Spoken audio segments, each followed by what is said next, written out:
Where would you go in a zombie apocalypse? Most people would give the usual answers like hospitals and shopping malls, but many viewers of The Walking Dead prefer prisons. At first glance, this makes sense. Since they are built to keep people in, they can also be used to keep people and zombies out.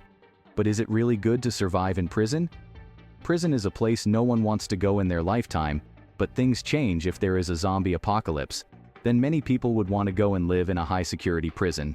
Today, we're going to look at the pros and cons of surviving the zombie apocalypse in prison. I've also made this list with the Walking Dead-style zombies in mind. No superpowered wall-climbing mutant zombies, just slow-walking zombies. First of all, I want to talk about the positive aspects of prisons. One of the biggest reasons why you see prisons in zombie survival videos is because they are easily defensible. It's no surprise that Rick and his team are happy when they find the prison. There are watchtowers monitoring the perimeter, reinforced steel-barred windows, sturdy metal doors, and strong concrete walls. You can also use the guards' weapons and equipment. No one can take this place from you. Unless they have a tank, then they might take it from you. But aside from that, the prison is one of the safest places you can find in a zombie apocalypse. That's a big advantage. Another advantage is that you have tons of space. Actually, that can be a disadvantage as well, but more on that later. Prisons are designed to house thousands of prisoners, hundreds of prisoner cells, a dining hall, a library, and empty spaces outside. When you have such a big space, the possibilities are endless. You can farm in the empty spaces outside, or inside, you can store enough food, water, and other resources to last for years. But not only do you have tons of space to work with, but there are also many resources here. As I mentioned earlier, prisons house thousands of prisoners, which means there is food to feed those thousands of prisoners. Prisons also have their own infirmaries, so medicines and medical supplies are also close at hand. In addition, there is a canteen where inmates can buy food. In short, you can find most things you need in prison, so you can survive here for years.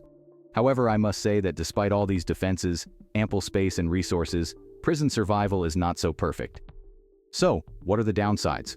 The list of cons for this video will be a bit different. First, let's talk about what would happen in prisons in a zombie apocalypse. The news is talking about the zombie virus. People are in a panic. We know that zombies can't take over the whole country at once. Martial law would probably be in force. The government actually has a plan for prisoners under martial law. Under the U.S. Department of Justice Act, a military task force is sent to the prison, and all prisoners with sentences of 10 years or less are released or placed into military service at the discretion of the local officer. Those with more than 10 years can be incarcerated indefinitely or put to work doing physical labor required by military authorities. From here on, there are two different options. Either the soldiers will take over the prison as a base of operations, or they will take out all the food and resources, along with all the prisoners assigned by the soldiers. Neither of these options will be good for you, because in this case, either the prison has been taken over by the soldiers, and if this has happened, you won't be able to defeat them and take it over. Or you will end up with a prison with no resources inside. The soldiers may have taken everything inside. You still have plenty of space and a strong defense. But we're still missing a few things. Most prisons today have been renovated for security reasons, so it's not as easy to break into a prison as The Walking Dead shows. In most prisons today, the doors open electronically.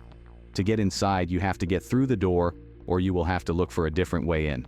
Prison doors are designed to withstand prison riots. You probably won't be able to break through the doors using brute force. Last but not least, I would like to mention one more shortcoming. Earlier I talked about how you can use the large spaces you have efficiently, but these spaces can be a disadvantage for you. If you have a small group, it's impossible to cover that much space. Such a large area creates many blind spots when defending the perimeter. So if you want to keep a prison, you will need a lot of people, because there will be hundreds of people like you who want to settle here. You might need a strong group that can defend the prison when they try to take it over. After talking about the positives and negatives, we can finally say how good prisons are in a zombie apocalypse. If the prison is taken over by soldiers, you have only one chance. Ask them for help. If your request for help is denied, get out of there, because you don't stand a chance against trained soldiers. If all the resources in the prison have been taken and abandoned, you can consider settling down. I don't recommend this if you are a small group though. You can't defend such a big area with just a few people. You will also have to look for resources outside. But if you are part of a large group, you can build a strong defense here. If there are things I didn't mention in the video, leave them in the comments. Don't forget to subscribe and like. Goodbye.